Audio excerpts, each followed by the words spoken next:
Hello, hello, hello, everyone. I hope you're doing well. Happy Tuesday tea to you.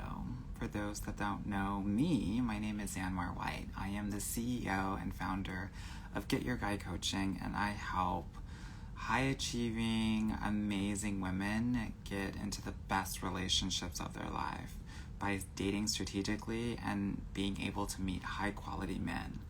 So if you are on this live and if you want to understand healthy masculine energy, you should stay on because I'm going to talk about that tonight.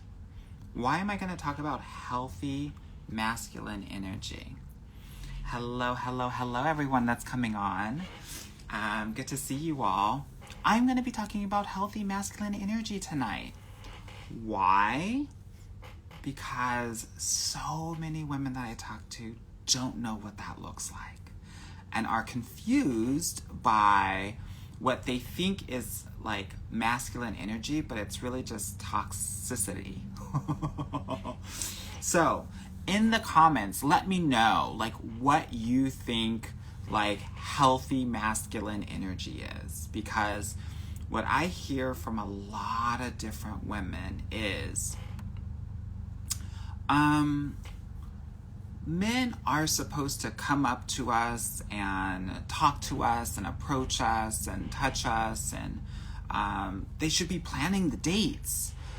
They should be doing this and doing that, and oftentimes that might not be what the true like healthy masculine energy is all about. And so I want to make sure that when you are evaluating like masculine energy, that you have a good understanding of what's healthy and what's not, right? Why are we talking about this? We're talking about this because there are a lot of women out there that have a problem identifying the health of the masculine energy that surrounds them. And one of the reasons why that's the case is because of the way that you may have experienced masculine energy in the past. So let me know in the comments if like how you experienced your father, right? And I'm going to just throw out a couple of different things because I have consultations all the time, and one of the things that I hear a lot about how women experience their fathers is he was physically absent, meaning he either was working a lot and wasn't home a lot, or he left the home and you were brought up and raised in a single family household, single parent household, or by a single mother. So physical absence, right? That's not healthy masculine energy. The other thing that I want to offer to you is that another thing that I hear is that he was emotionally unavailable. So he would work, come home, but he wasn't actually there to give you the attention that you needed from more of an emotional place. So like you couldn't be upset, you couldn't be sad, couldn't be too happy, you couldn't have all of these emotions because he wasn't there to hold that space for you, right? And maybe because he didn't have the capability to do that. But this is important for us to get clear and have awareness about if we're going to get clear about the foundations and the definitions of that, what we have in terms of masculine energy. Yeah. So he was either physically absent or he was emotionally absent. We also have fathers out there that were rageaholics, that went from 0 to 100 like that. Girl, I couldn't even snap. Take my gay card away, Jesus Christ. Yeah. So if you had a rager that went from 0 to 100 and that your job was just trying to keep the peace, right, and not get hurt, then your definition of what masculine energy may look like or feel like could feel dangerous or an opportunity where you have to keep the peace around you. Let me know if that is the case for you in the chat. Someone's saying, my dad provided everything but would come and go often and is still emotionally unavailable. I would cry and he would buy me stuff or give me money. Girl, you beat me to the punch. The next one that I was going to say was, he just gave me material things, right? And a lot of men do this to compensate for their emotional unavailability. But the foundation of that is, I expect my man to pay for everything. And that's how he needs to show me love, right? Because my dad did it. So that's what love is. And oftentimes that's not what love is, right? So something for us to think about. Okay, so we talked about 4 major things, whether it was physical absence, whether it was emotional unavailability, whether it was using money as a tool to try to make you feel better, manipulate or control. And then we also had like emotional dysregulation from our fathers, right? This is what it's like really important. And with that dysregulation, the subset of that is like any sort of drugs or alcoholism that's involved with that, because that messes with your emotions and your ability to kind of think rationally, right? And so your emotions are all over the place. So that's like another category, but also kind of like a subcategory of emotional dysregulation and anger, raging quite a bit, right? Those are the things that I often hear about when it comes to experiences with our fathers, right? This is important because if that is your foundation of masculine energy, then you will seek those things out in your adult romantic relationships because those things feel familiar. And our brains will trick us into thinking that, oh, he's doing what my dad did, and because my dad is my dad, he loves me. So that's what love looks like and feels like from the masculine energy. So we will seek that out. We will seek, and we will not just seek, but we will excuse that behavior because we think that is what it looks like. Let me know in the comments if you've done that before, right? My dad, abandoned me when I was 8 years old. And so that physical absence was something that I expected from men. That I was like, that's what they do. That's kind of something to expect, right? But that's not it, right? Those things that our fathers do, even though they have a really big influence on how we think about masculine energy and love coming from the masculine energy, if it's not fully serving you, you have got to deprogram that and reprogram another way of being loved from the masculine energy. And that's what I do in my program. I mean, that's my work. My work is helping you completely forget everything that you learned about when it comes to love, dating, relationships, and men, and come up with new solutions and new processes to help you find things that ultimately serve you and make you feel good and happy. Don't worry about that pause, y'all. That was my mom.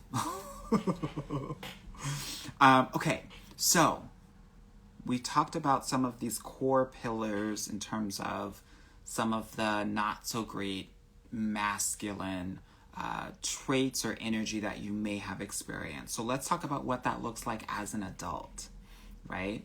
Because in those romantic relationships, what we will see, let's just start from the courtship, right? There will be men that will, let's say you're online dating, and they're saying, hey, what's going on? Like, I want to take you out. And so many of us will think that's amazing and that's great because he's determined and he's planned and he wants to engage with you, right? But I want to offer to you that if you are coming from a masculine energy that was physically absent, that's going to feel good to you because he's giving you the attention that you feel like you need.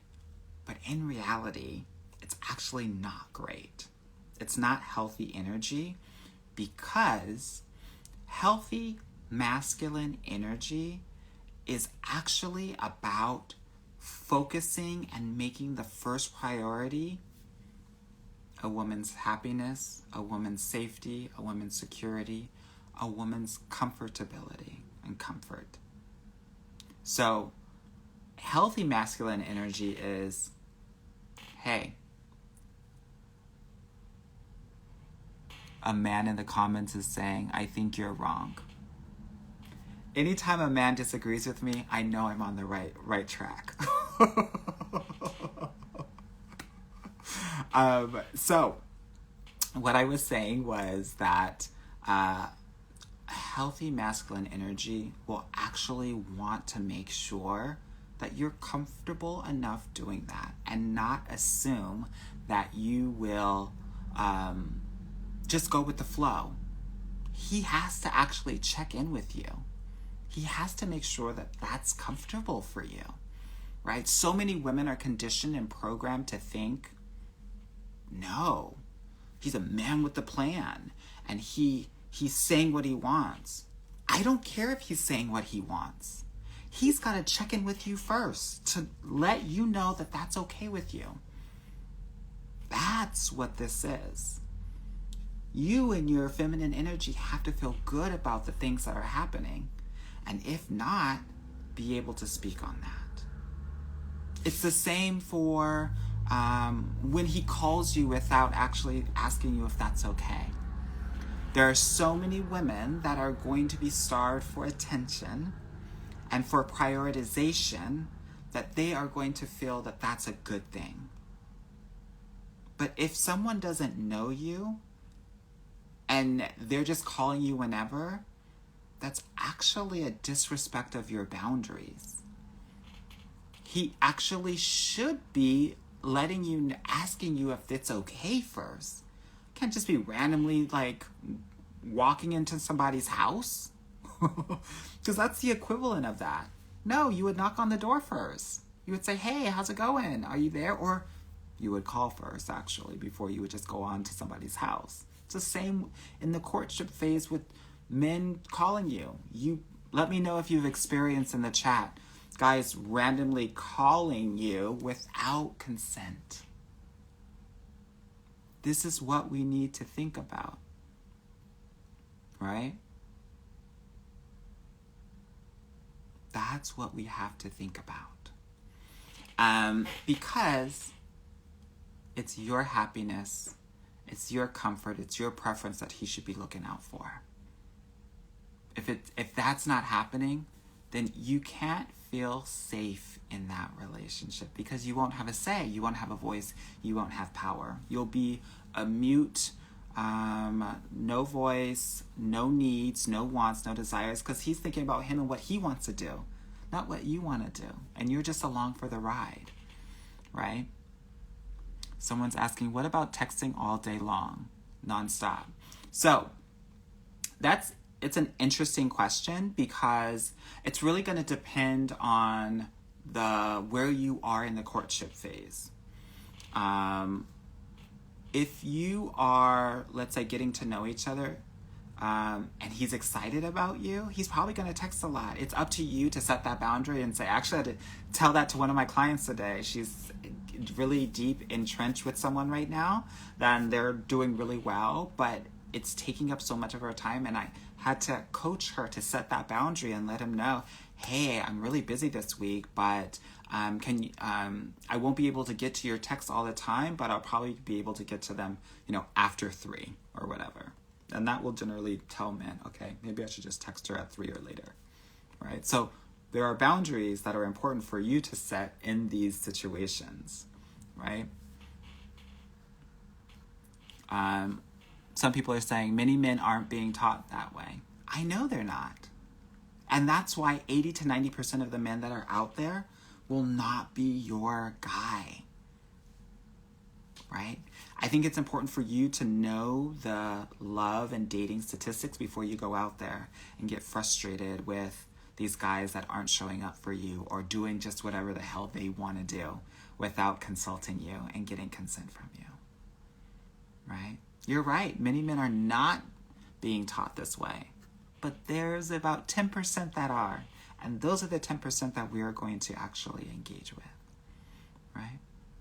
Someone was saying, I thought asking first was a little annoying, but I get it now. You asked for permission to call. Yes, ma'am. Yes, ma'am. Yes, ma'am. And what do I do? What do I tell my clients when they are actually getting, setting up, let's say, a phone date, right? I tell my clients, you give them two specific times that are going to work for you. Hey, I'm so excited to be, to call you or to talk to you. I'm looking forward to talking to you. I'm available tonight at 8 p.m. or tomorrow at 6. Which one works best for you? Right? And then he's able to choose which one's best for him. Or if both of those don't work, he'll obviously propose a time that works for him. Right? This is letting him know these are the times that you actually call me. That's it. You can't call me. And if men are calling you without consent, do not answer. They don't know you like that. They don't get to have access to you like that. Right? I don't want you to think that that is something that is healthy, because it is not. Again, we're talking about emotional availability here. And part of emotional availability is also being empathetic and putting yourself in someone else's shoes and seeing how they would receive something that has not been asked, right? Yeah, think about it. I know I'm not the only person that gets weirded out when somebody knocks on my door. Yes, I know we're living in a civilization, but I'm like, wait, unless you're the Amazon person, what are you doing here? Right? Yeah. Darylyn is saying, wow, never thought about it like that. This is why we're having this conversation tonight. So we can start having different standards for these men. Because what you're thinking is healthy, masculine energy can get toxic really fast. Yeah, someone said in the chat, I always say you called out of business hours. Yes, girl, I love that. The operations were closed. No, I just don't answer. I tell my clients, don't answer and don't respond, don't do anything. And let him come to you and say, hey, I called you. Okay, great. I didn't think that we actually agreed upon a time. But I'm more than willing to talk to you at an agreed time. And then you give them the 2 dates, right? As a woman, you are the leader of the relationship. You set the pace and you set the emotional depth. And I don't ever want you to forget that, right? Men that are ready for a relationship will always want to make sure that you are taken care of and that you are feeling good about everything. So let's take another step. Let's say we're on a date. Yeah? Or let's say we're trying to figure out where we're going to go for the date. And he may ask you, hey, what do you feel like? And there are so many women out there that are like, ugh, this guy's not a good guy. This guy's not ambitious. He's not take charge. What I want to offer to you is that he actually is asking you because he wants to make sure that it is something that is pleasing to you. That he doesn't want to set up this date at a seafood restaurant and you hate seafood. He doesn't want to take you out to this thing that you're not going to have fun at. That's why he's asking. He's not asking because he can't make a decision. As humans, we make 60,000 decisions a day, right? It's not about these men not being able to make decisions, because that's what they do all day, every day. They're doing that because they want to make sure that you're going to have the best time possible. So instead of getting mad, who gets upset when that happens? Give me an emoji in the chat. Who gets upset when a man says, hey, what are you feeling like? What would you like to do? Because what I want to offer to you is that's healthy masculine energy. That's checking in with you, figuring out what you want, and then afterward, making it happen. Right? And what do we do? I'm going to give you some tea, some advice of when that happens. What do we do when he says, hey, what do you want to do? This is what we do. We give him two options that would go really that we would like, right? Which is, first, thank you for asking. I'm feeling like either sushi or Mexican tonight. What do you think about one of those options? And then he can choose. Oh yeah, no problem. Let's do sushi. Then we're maximizing the pleasure for both individuals versus just saying, yeah, I want to do sushi tonight. Well, what if he fucking hates sushi? Right? No, just like we give him 2 times, we give him 2 options. Okay? Yeah. And we go from there. Okay, so let's move on. Let's say we're on the date now, right? There are a lot of women out there that want men at the end of the date to make a move. In the chat, ladies, let me know. Are you someone who's like, dude, make a move? Like, kiss me. Do something. Who's like that? Because I know that there are so many of my clients that are like, well, he didn't make a move, so I don't really... 1, I don't know if he's interested. 2, I don't know if he has the assertiveness that I'm looking for, that I feel is protection, but really isn't. Uh-oh, some people are saying they don't want to kiss him. I don't want his spit. Okay, girl. Someone's saying not on the first date. No, not on the first date. Yeah. Here's a lot of people are saying not on the first date. Girl, if you're feeling him and he's hot, you're going to want it on the first date. You're going to want a kiss from him. And things are flowing. And I say that because most of my clients are only dating high-quality men when they're physically dating men. So I hear this all the time. So I want you to think about a guy that you are vibing with, that is attractive, that you've had great conversation with. I'm like 9 times out of 10 sure that you're probably gonna want something to happen. Yeah? Yeah, right. Caramel Coco saying, if I like him, that's me. Let's assume that you like him, because most of my clients are going out with men that they actually like. Yeah. Another person is saying, I like when they respect my personal space. This is exactly what healthy masculine is going to do. He's going to be overly respectful of your boundaries. And he probably really won't make a move like that on the first and maybe the second date. So if you have men that are touching you, making moves on you, and assuming that that is okay because that's what they want, and they're not thinking about you, I'm not loving that. And look, girl, I'm not a prude. Honey, I'm the boy who is kissing 6, 7 people up in the club, right? That's not like... A girl loves her kissing, but I'm also the coach that is getting people into relationships every week, and I know what it looks like. I know what the healthy courtship and dating looks like.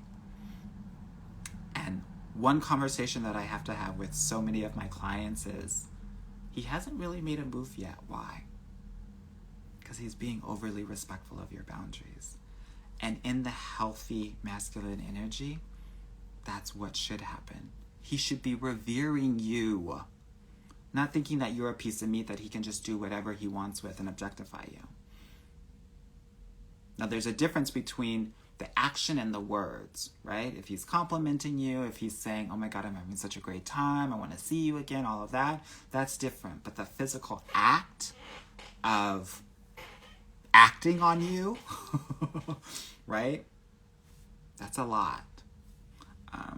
And I think that women get conditioned through Disney, through rom-coms, through movies and media to think that that's acceptable. But let me know in the comments, y'all. I'm pretty sure that many of you have been in a situation where some guy randomly kissed you and it felt assaulty. I didn't want that, but he did it anyway, right? A guy in his healthy masculine energy would never want a woman or someone in their divine feminine energy to ever feel that way, because he's thinking about that. But a toxic masculine energy person is not. He's going to do without thinking. Yeah? Something to think about as you are going through the courtship phase. Yeah? Whereas before you might think, oh, he's into me, right? Because he's doing that. No, girl, he's into you when he's not doing that, because he's respecting your boundaries and he wants to make sure that you are as comfortable as possible. Yeah. I know I'm saying everything that is completely different than maybe what you have thought or what you have been taught. And so if that's the case, put it in the chat. I want to know, because so many women are going about this in a way that doesn't fully serve them, and it's not a cute look, right? Yeah. Someone is saying, a man making a move too soon is a red flag for me, sexualizing too early on. Totally. Someone else is saying, I had a guy tell me he wanted to go to his place for wine instead of the restaurant. Instant block. Totally. Totally. That's right. Okay. So can you see how we may think that things are healthy masculine energy in this courtship phase, but maybe it's not? Can you see how we can be tricked or programmed or conditioned to think that? That is really, really, really important as you are in your courtship phase, as you are evaluating these men. I was just on the phone with someone, a consultation, and she was saying, yeah, the guy put a location and said, meet me at 8 here. But do I want to go? But did I say I wanted to go to that place? Is that going to be a good place for me? I was like, girl, if I were your coach, I would tell you, no, we're not moving forward with him. That's a lot. Someone is saying, it's such a fine line because they're nice while they're tricking you. I think sometimes they're resolute, and we think they are like very determined and assertive sometimes, and we can think that is like very confident. Because he's so confident, then sometimes we can think, oh, he's confident because this is something that's normal, that's expected. Doesn't have to be expected with you, especially if you're not feeling 100% comfortable doing that. I want to make sure that you're having a say in anything and everything that you do in your dating life. And if you feel compelled, if you feel pressure to do anything, it's a no from me, dog. It's a no from me, right? They get to be nice, but that means you get to set your boundaries about what's acceptable and what's not acceptable. And I want to encourage you to do that, people. The other thing that I want to share with you in terms of the healthy masculine and the toxic masculine energy is that for you to really determine this, you have to do two things. And these are the two things that so many women actually do not do. The first thing is you gotta be vulnerable with him. You gotta share parts of yourself with him. You know why? Because when you're sharing your vulnerability, and when I say vulnerability, I'm not just talking about, oh, this happened to me, but sharing your feelings about what's happened to you. We got to see what he does. The healthy masculine energy is going to, his protector is going to be activated. And he's going to flip a switch. And he's going to be wanting to protect you and make sure you're okay, even if something happened a long time ago. He's going to be like, hey, I'm sorry that happened. Are you okay? Like, what's going on? The unhealthy masculine or the toxic, he's not going to have that emotional capability. So he's either going to dismiss your feelings. Oh, well, you're strong now. You're good now. I'm sure that didn't get you down. He's going to dismiss your feelings, invalidate them, or he's going to ignore what you said and bring up a new subject, or he's going to talk about himself because he knows how to talk about himself. And he knows how to redirect from something that is intimate, right? The healthy masculine is going to want to protect you when you're being vulnerable, right? And the other thing, the second thing that I'm talking about is setting your boundaries. Yeah? Setting your boundaries. Hey, thank you so much for calling, but I would prefer if we called on an agreed upon time. Hey, it makes me feel I feel more comfortable when, we come up with a place to go together, right? Instead of you choosing it by yourself, right? We gotta see the response of the boundary. If he gets upset that you're setting a boundary, that's toxic. That's unhealthy masculine energy.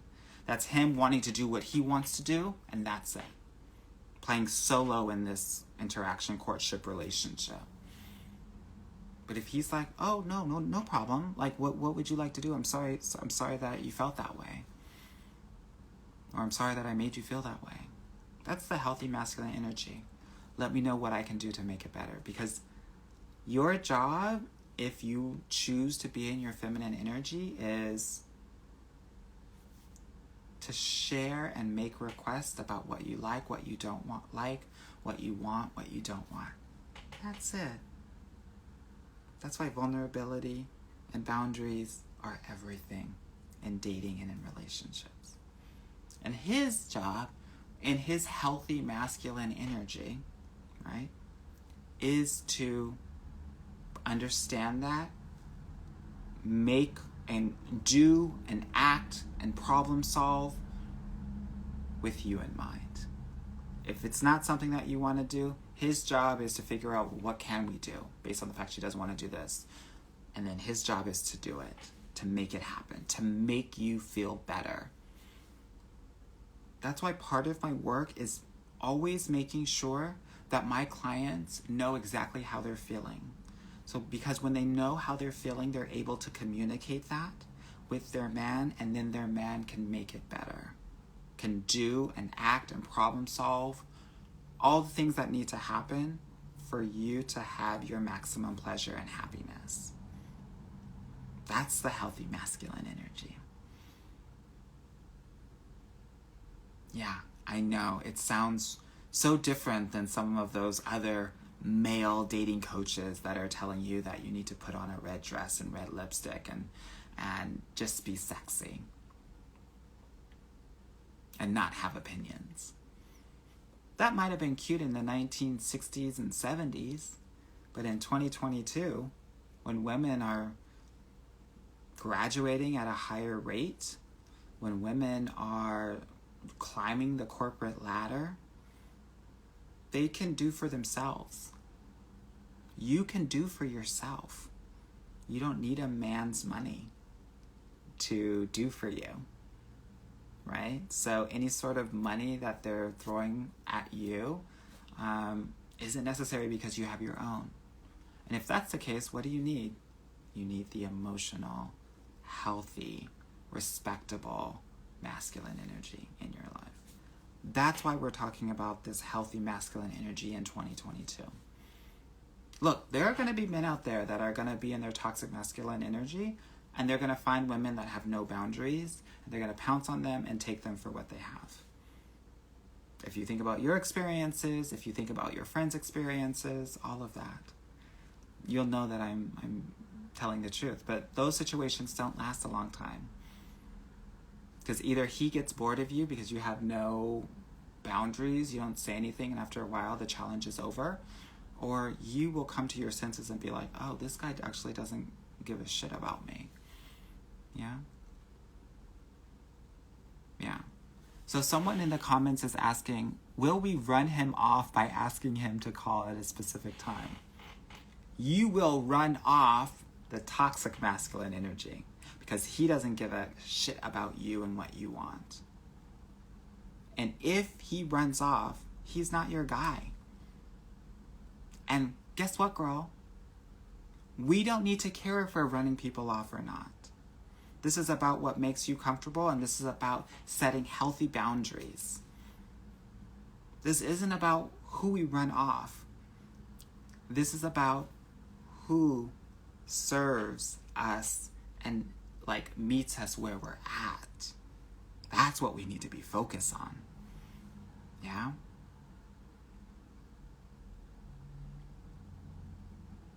Yeah, in the comments, my girl Miss Jasmine saying, no, I don't think so. If he can't respect your time, your boundaries, it's not a match. You are out of alignment. It is not a match. And guess what?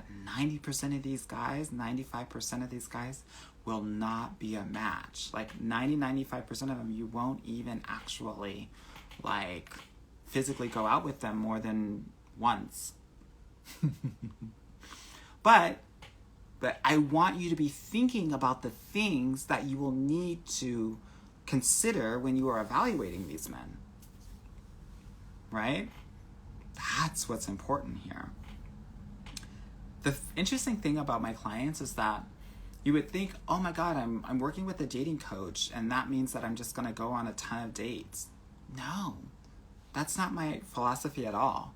I'm focused on quality and not quantity. So my clients go on a date once every 2 to 3 weeks, physical date, not 2, 3, 4 times a week, because they're only going out with the highest quality men.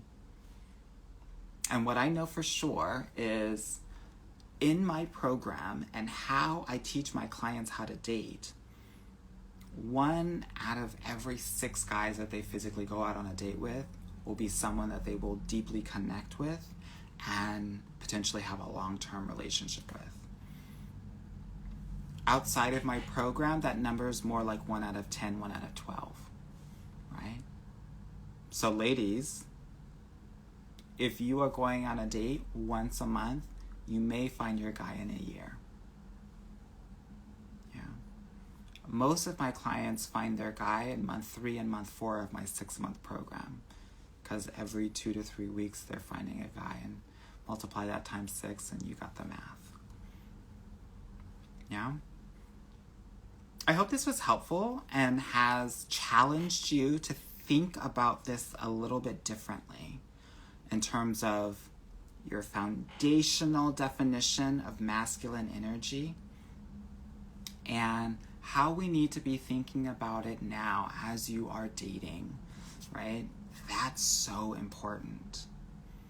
If this has resonated with you, let me know what your biggest takeaway is in the chat, because I want to make sure that this has been beneficial for you and helpful for you as you start to navigate your dating life. If you feel like, oh, this was really helpful, I want more of this, I want to encourage you to apply for a consultation with me. And we can talk about your love life a bit, and I can see if it's a really good fit to be in my program. I only work with about 20 to 25 women at a time, so I don't work with everybody. I work with women that are coachable, that are looking for to actually attain their love goals this year, right? And are making this a priority in their lives, right? That's who I'm looking to work with, because I know that if that's the case, we're going to get it done for you. Yeah, that's what it's about. Okay, some of the takeaways I'm seeing: boundaries in calling and setting dates. Another person is saying boundaries need to be clear and specific to what makes me feel comfortable. Yes, ma'am. Someone else is saying, very helpful. I've struggled with setting boundaries with men, and I see how it helps to weed out the wrong men. Girl, it's everything. It's absolutely everything. I think those are such good takeaways, right? And I'm so glad that, the boundaries have really kind of resonated with so many of you, because you've got to have tremendous boundaries if you're dating, and dating successfully, right? Without it, you'll get stuck in situationships, right? And if you feel like you don't know if you need help in boundaries, if you've ever been in a situationship, we got some work to do with boundaries. Yeah?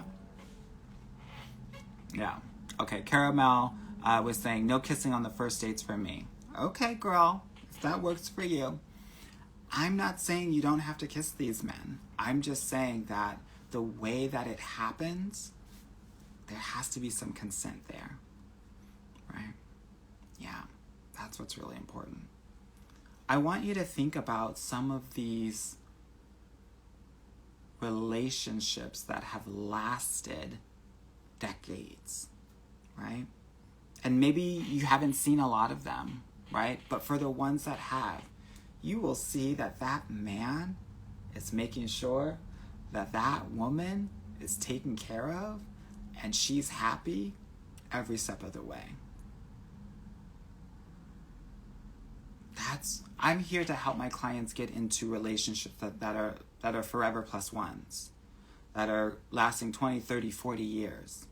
I'm not here for the cute 2 to 3 year relationship engagement and then divorce, right? Yeah. So, okay. Do we have any general questions before I go? Let me see what time it is, people. I just talk. Oh my God, it's been almost 50 minutes, 45 minutes. You guys didn't know, you didn't tell me I was talking so much. When that happens, just tell me, I'm our girl. Yeah. Okay. How do we get over making so many mistakes over the years? Well, first, I think it's really important to understand that sometimes we can really associate with our mistakes. So one thing that I tell my clients often is, you are not your mistakes. I want you to be very clear that there is nothing wrong with you, that this is how you have been programmed and conditioned to think that this is how things go, right? And our job is to make sure that we are reprogramming that so that we are creating a love life that actually serves you. I always use the example of a phone, right? Let's say you have this phone and you get it from the Apple Store and it has no apps on it or anything, right? And then you program all of these different apps. And it can, if the apps are not great, they will weigh down your phone. It'll make it slower, right? It won't be basically doing what it needs to do. And so sometimes we have to take those apps off.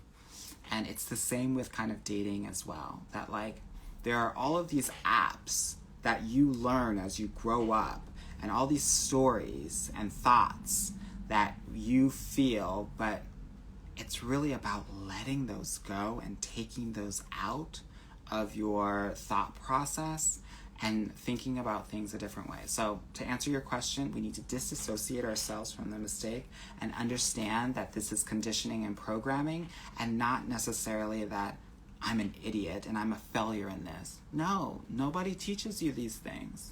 So how are you to know? It's like going to the tests with no notes. Girl, it's not your fault. but you do have responsibility to learn and do differently.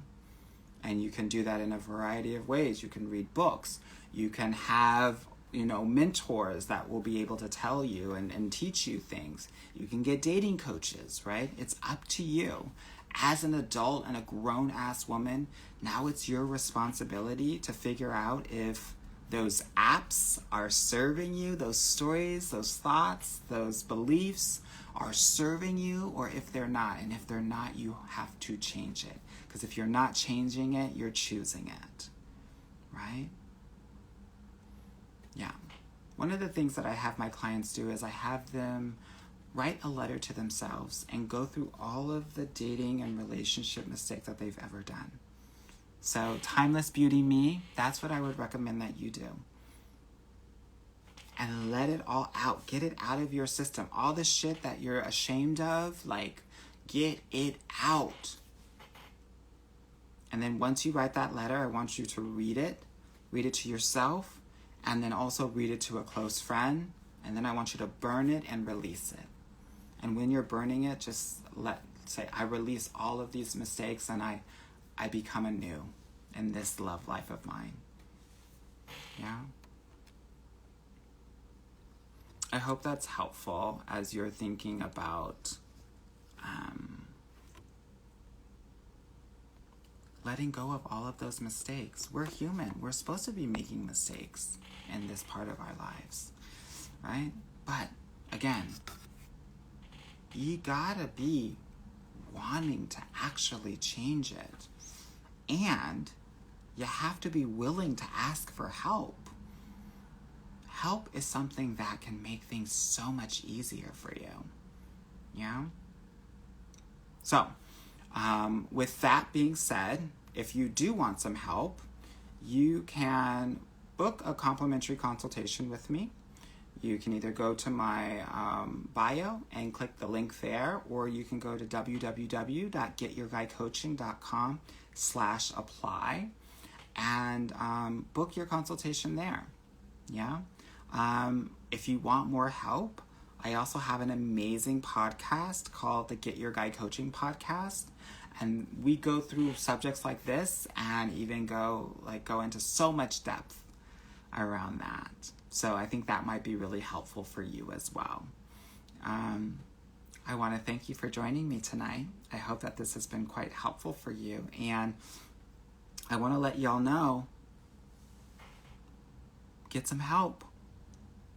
Learn how to do this differently so that you can get different results.